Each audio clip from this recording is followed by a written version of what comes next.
आज आपण अगदी सोप्या पद्धतीने छोले बनवणार आहोत. त्याआधी जर आपल्याला माझ्या रेसिपी आवडत असेल तर लाईक आणि सबस्क्राईब नक्की करा. आता एका कुकरमध्ये तेल गरम करून त्यामध्ये 2 विलायची, 4 लवंगा, 1 दालचिनीचा तुकडा आणि 1 तेजपान घालायचा आणि त्यामध्ये बारीक चिरलेला कांदा घालायचा.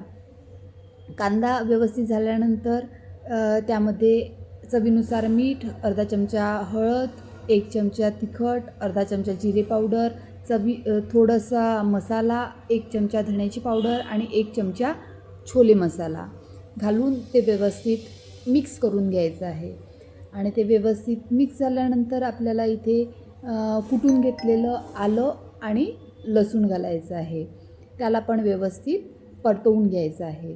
ते परतवून झाल्यानंतर त्यामध्ये 2 चिरलेले टमाटर घालायचे आहेत आणि टमाटर व्यवस्थित नरम होतपर्यंत त्याला शिजवून घ्यायचं आहे.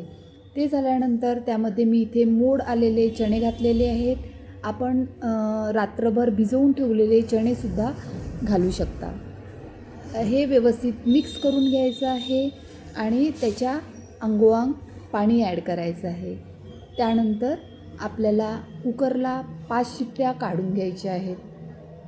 5 शिट्ट्या आल्यानंतर कुकरचं झाकण उघडायचं आणि चण्यांना थोडंसं स्मॅश करायचं, जेणेकरून आपला रस्सा जो आहे तो थोडा घट्ट येईल.